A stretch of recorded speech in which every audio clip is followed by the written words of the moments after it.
As I was checking top 20 loadouts, I came across the DrH loadout, which is kind of strange considering that not many people use it nowadays, and I've decided to try it out. And the loadout is actually super peculiar because we have a ghost but no dead silence blue pack. Instead we have a tactical mask which reduces the effect of the tactical throwables. We have a cheap score streaks and we have a death machine. And the way loadout is built, it looks like it is designed for a passive playstyle because of the ghost and tactical mask, which means that you will not be moving, walking a lot, and the death machine, which is also super slow, but at the same time score streaks are the cheapest ones, and there is the overclock perk for faster death machine activation. Now with DrH gunsmith it has the monolithic suppressor, so ADS time is slower, and the bullet spread accuracy is not as good compared to a tactical suppressor variant. And well, he has the pistol. And well, ideally you should be playing passively with this loadout, but I don't have such luxury. Like whenever I try to camp in some corner, I see that we do not have the OBG, and I end up rushing to the OBG, so I don't know, but just based on the loadout, I would be inclined to assume that the top leaderboard player, well, not the top, but like one of the top 20 players, he's probably teaming up with friends who are playing OBG, so he can be a bit more passive and just control areas. Well, here for instance I kind of did it, and here I'm also kind of camping in front of the OBG area to kill the enemies who are pushing. So for such playstyle the dead silence is less relevant because you are not moving, you are waiting for them to come there. Which is why it is here alongside the ghost. Ghost makes you invisible to the UAVs. So at first this loadout was strange, but I kind of understand it now, after playing a few games. And well, it is still not really for me, but the DrH itself was pretty pleasant.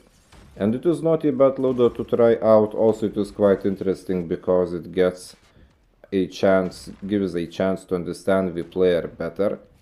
Like based on the loadout you can kind of have a glimpse into their tactical preferences, and overall it is solid. And the DrH, I was also really liking it, and next video is with my loadout, next gameplay rather.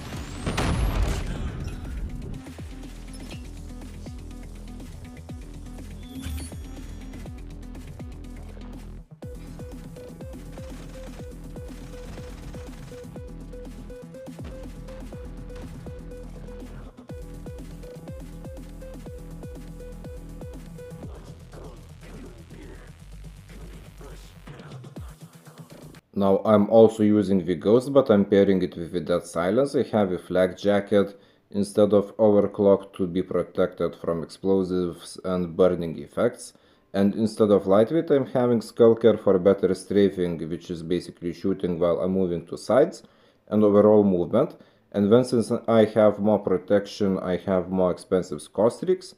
And Annihilator, I think it kind of just fits the overall pacing of this loadout better compared to the big machine gun, but well, it is my preference for DrH. I would not use Annihilator in like USS9 loadout for instance, but here for me it kind of works. And with DrH gunsmith I have a tactical suppressor simply to have faster ADS time. Because well, for me personally just pre-aiming is a bit slow. I prefer a more versatile or even more aggressive approach. And so you can still be passive with this loadout because we have the ghost green pack, we have the dead silence, we have flak jacket for extra protection, and skulker instead of lightweight, so we move faster when we are not sprinting, right? And however, you can still be more aggressive because of the tactical suppressor on the DrH. Skulker is also pretty good if enemies are nearby and you need to strafe while shooting at them. Like it adds some combat versatility. And well, in my opinion, this loadout is just more versatile.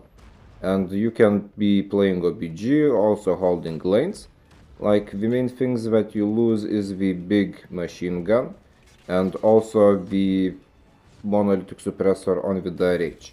Now, the monolithic suppressor on the DrH having better range is good, but it also gives you worse BSA. So it is kind of win some, lose some situation for it. And you have to kind of pre-aim to have the best effect of its usage.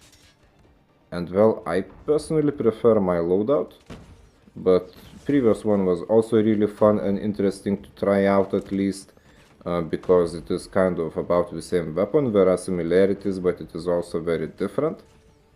And overall, I think that the DrH is actually pretty viable in the current metagame. Like, it never felt that I wanted to switch the loadout just to have a different gun. And well, I just wanted to make a video of the loadouts because, well, it is important to learn from what other players are using. But I'm not telling you to just blindly copy either of those loadouts. I think that it is just important to understand the loadouts, and when you are making your DrH loadout, maybe you have learned something from this comparison.